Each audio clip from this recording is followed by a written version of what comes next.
Fala galera, sejam bem-vindos a mais um vídeo do canal e já de cara vou deixar para vocês uma pergunta. Será que a escola prepara para o mundo real?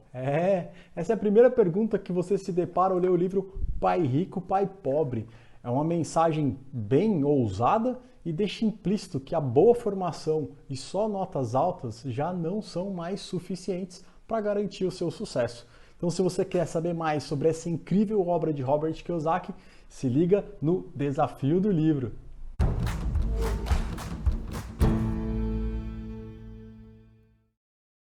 O desafio do livro consiste em ler um livro por semana e gravar um vídeo falando sobre esse livro. E nessa terceira semana já, o livro que eu li foi o clássico Pai Rico, Pai Pobre de Robert Kiyosaki.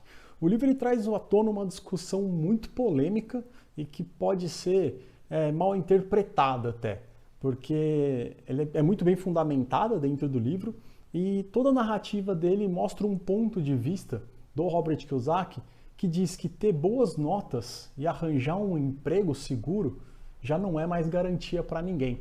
Então, o nome do livro vem da experiência que o Robert viveu quando tinha 9 anos de idade, porque ele tinha o seu pai e tinha o pai de um grande amigo dele que se chamava Mike, que eles tinham pensamentos completamente diferentes. E aos 9 anos, tanto o Robert quanto o Mike, eles eram os alunos não pobres, mas com menos dinheiro, por uma questão de localização, eles caíram no mesmo colégio que as pessoas ricas da cidade que eles moravam, e eles sentiam que os amigos com mais dinheiro deixavam eles um pouco de lado e eles queriam ganhar mais dinheiro, até para conseguir se enturmar, coisa de criança. E aí eles foram perguntar para o pai do Robert como ganhar dinheiro. E viram que o pai do Robert tinha uma visão financeira, uma visão sobre o dinheiro completamente diferente da visão que o pai do Mike tinha. Então, todos os aprendizados, tudo que ele vive ao longo dos anos com as orientações e com as experiências e com os pontos de vista de cada um desses dois pais, que é o que ele chama do pai rico e o pai pobre. E nessa busca por aprender como ganhar dinheiro, ele tem como referência o seu pai verdadeiro e o pai do seu amigo. E aí vale destacar porque o seu pai, o pai do Robert, ele era um homem muito trabalhador, muito instruído, ele fez faculdade, fez PhD, sempre se especializou, era um homem muito trabalhador. E, em contrapartida, o pai do Mike sequer terminou o segundo grau. Os dois foram muito bem sucedidos ao longo das suas carreiras, ganharam muito dinheiro, mas só um deles teve uma fartura financeira, enquanto o outro teve problemas financeiros. Um se tornou um dos homens mais ricos do Havaí, deixou milhões de dólares para a família e para a caridade, enquanto o outro só conseguiu deixar contas a pagar. Mas o grande dilema para o Robert é porque lá naquela época, quando ele tinha 9 anos, os dois ainda estavam em começo de carreira.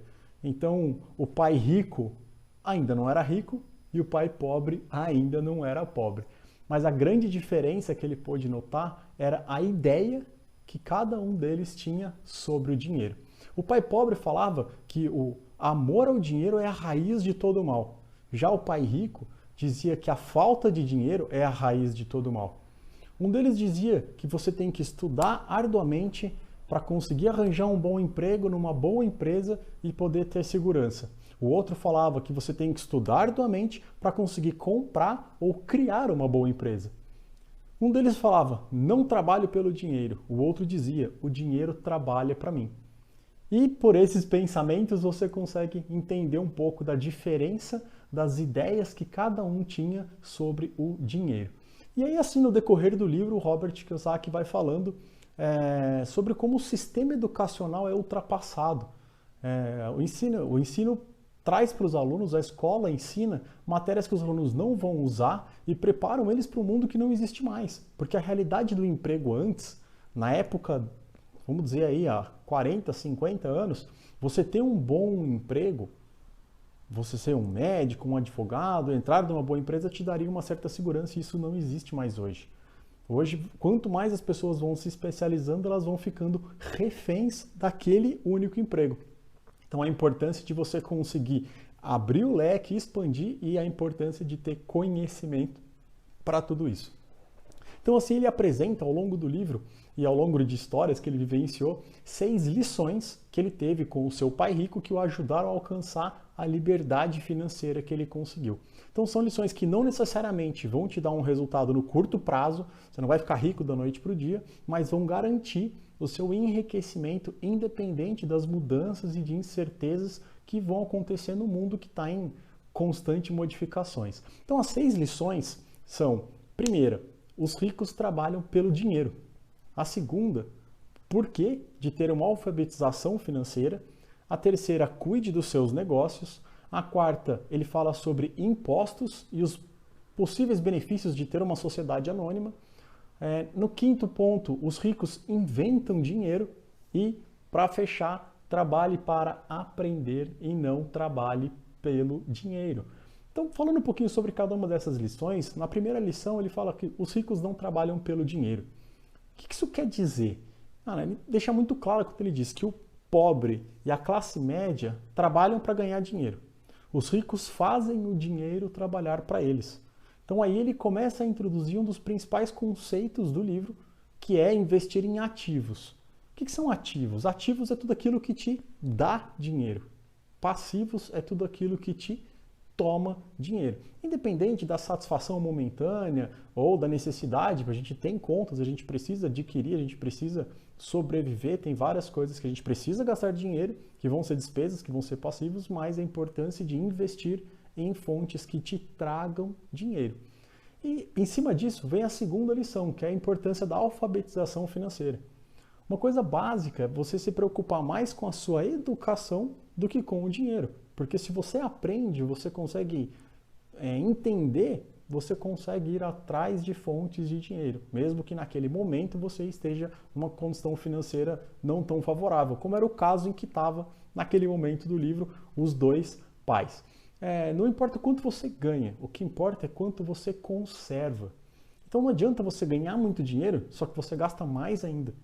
A pessoa que ganha pouco, mas ela consegue usar menos do que aquilo, consegue poupar uma parte e reinvestir aquilo para gerar ativos, para trazer mais renda, essa pessoa está tendo um fluxo financeiro saudável. Então não interessa quanto você está ganhando, o que interessa é o que você faz com esse dinheiro. E claro, é preciso ganhar mais do que gastar. Resumidamente, ele coloca: os ricos compram ativos.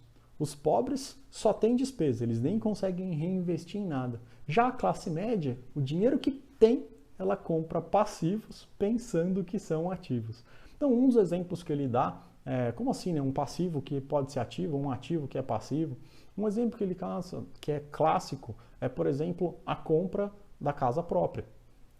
Ah, Rafa, mas eu quero ter a minha casa, eu acho importante ter minha casa. Tudo bem, mas você tem que ter o entendimento, você tem que ter a total clareza que o seu imóvel que você mora, ele é um passivo, ele não é um ativo.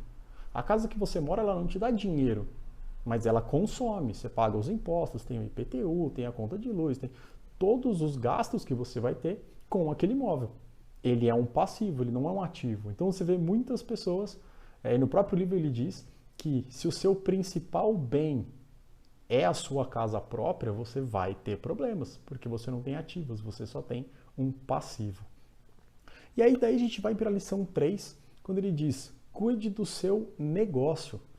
Não quer dizer em nenhum momento que seja errado você ter um emprego, que seja errado você ser empregado, mas o seu negócio pode se resumir na subtração dos seus ativos, tirando os seus passivos. Então é importante que o dinheiro que você ganhe, você consiga construir ativos até o momento em que você esteja independente do seu trabalho. Então aí a gente está falando do seu negócio, não da sua profissão, que você esteja ganhando mais do que está gastando.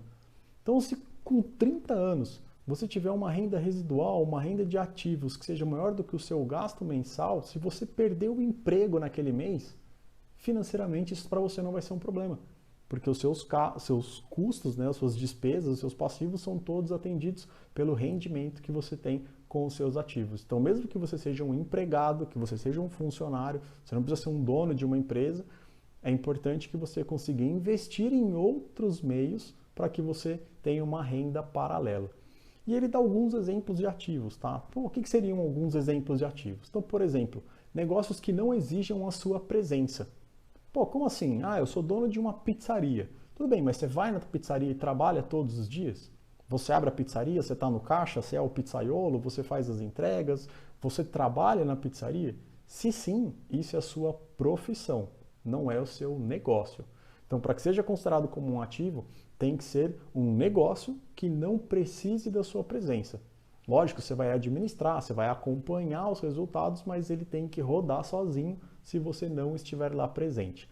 Depois são ações, tem os títulos, fundos mútuos, imóveis que geram renda. Então, naquele caso, no exemplo que eu dei da casa própria, se você mora na casa, ele é um passivo. Mas se você tem um imóvel e ele está alugado e está te gerando uma renda e você não tem, ou a renda que ele está te dando é maior do que os gastos que você tem com aquele imóvel, ele é um ativo. Promissórias, royalties de propriedade intelectual, então quem escreveu um livro ou bolou uma música, ou tem uma patente de alguma invenção, o dinheiro que você vai ganhar com isso também é um ativo. E de forma geral, tudo que tenha valor, que gere renda ou que se valorize e que tenha um mercado líquido. Então, poxa, um terreno.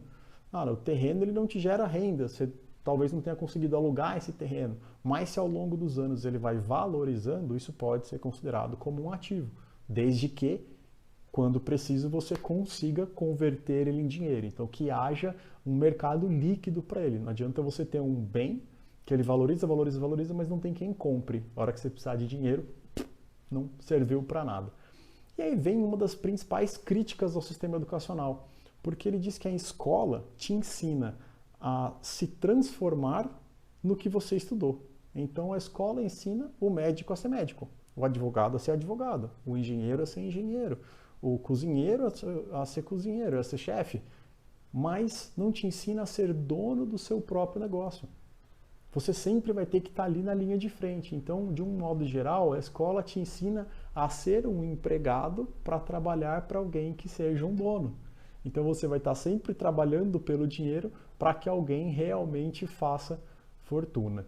E aí, na quarta lição, Robert fala sobre entender os impostos e conhecer o funcionamento de sociedades anônimas. Tá? Eu não vou entrar numa questão tão técnica, mas a importância de você saber que não pagar impostos, sonegar impostos é crime. Isso é completamente errado.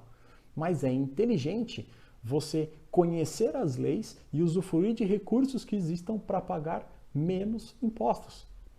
Desde que todas as suas ações sejam legais, é inteligente você fazer qualquer movimento ou qualquer ação para que você pague menos impostos. E aí no livro ele fala uma série de exemplos de muito dinheiro que ele conseguiu deixar de pagar por entender de leis e um pouco de contabilidade. E aí, nesse contexto, ele traz 4 áreas que ele considera muito importantes para o que ele chama de QI financeiro. Então, a primeira delas é a contabilidade, a segunda dela é investimentos, então você saber investir. Terceiro é o entendimento de mercado, então quando você consegue entender as movimentações de diferentes mercados, você consegue enxergar oportunidades onde ninguém consegue ver. E 4 é uma questão de leis, você precisa entender a parte burocrática, legislativa por trás de tudo que você está movimentando. Quer dizer que você precisa ser um especialista em cada uma dessas coisas? Lógico que não, mas você tem que ter um entendimento mínimo ou pelo menos estar cercado de pessoas que entendam. Então ele fala muito bem disso, remunere bem, dê muita atenção a pessoas que entendam disso, porque são fragilidades que você possa ter, mas a importância de ter pessoas ao seu lado que vão te ajudar nesse desafio. Então, quando você tem um bom QI financeiro, você tem condições de já trabalhar melhor na quinta lição, que é o inventar dinheiro. Então, muitas vezes ele diz que assim, não são os talentosos que triunfam, mas os mais ousados. Por quê? Para você ter altos ganhos, você precisa se arriscar em alguns momentos. Quem fica na segurança vai ter aquele básico para o resto da vida. Então, você precisa, lógico, um risco calculado, mas você não pode depender sempre daquele rendimento fixo muito baixo, sem riscos nenhum, com total segurança. Diversificar um pouco as suas ações, mas ter noção de que você está fazendo. E aí também a falta de confiança, né? Muitas vezes a falta de confiança faz com que as pessoas busquem o seguro, e o seguro hoje já não garante mais riqueza. E por fim, ele traz a sexta lição, que é trabalhe para aprender, não trabalhe pelo dinheiro. Então, os empregados, uma frase que ele diz no livro, até um abre aspas, ele fala: os empregados trabalham o suficiente para não serem mandados embora, e os empregadores pagam o suficiente para que os trabalhadores não vão embora. Então, nessa mentalidade de trabalhar pelo dinheiro, você vai estar sempre fazendo o mínimo possível para ganhar o que o teu patrão está disposto a pagar o mínimo possível. Então a importância de que o seu trabalho te traga conhecimento, te ajude a se desenvolver para que você consiga crescer e abrir o leque para desenvolver aquelas características do QI financeiro. Então, de uma forma geral, muito importante para você administrar bem o seu negócio e ter um sucesso, que você desenvolva 3 habilidades, que são habilidades gerenciais, né? A primeira dela é a gestão de fluxo de caixa. Você tem que conseguir controlar bem as suas finanças. Depois, gestão de sistemas. Então, você tem que conseguir administrar bem todos os seus negócios, todas as frentes que você estiver atuando. E gestão de pessoas. É importante você saber se relacionar com as pessoas certas, você ter bons amigos, conviver com pessoas com uma mentalidade semelhante à sua, que consigam entender e compreender e atuem com você nessa linha. Então, galera, o que a escola te ensinou e te ensina para os seus filhos é muito importante, tá? Mas não é suficiente.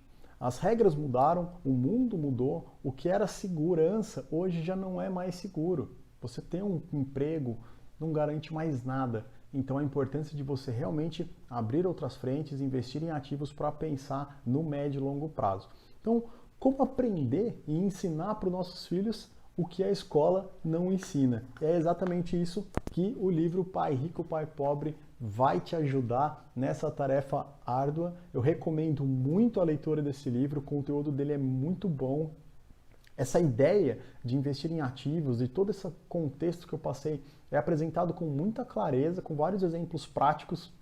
Uma leitura muito gostosa, um livro que você pega e vai de cabo a rabo em pouco tempo. Realmente muito, muito, muito bom. Recomendo para todos vocês. Então, se você curtiu esse vídeo, dá um like aqui embaixo, se inscreve no canal, ativa o sininho para ficar sabendo das novidades quando tiver conteúdo novo. Toda semana tem vídeo novo no canal. E, aliás, na semana que vem eu volto para falar sobre esse livro aqui, ó, Os Segredos da Mente Milionária, de T. Harv Eker. É outro livraço. Seguir um pouco essa linha ainda da questão financeira, mas é imperdível, tá bom, galera? Grande abraço para vocês, muito obrigado, a gente se vê no próximo vídeo. Tchau, tchau!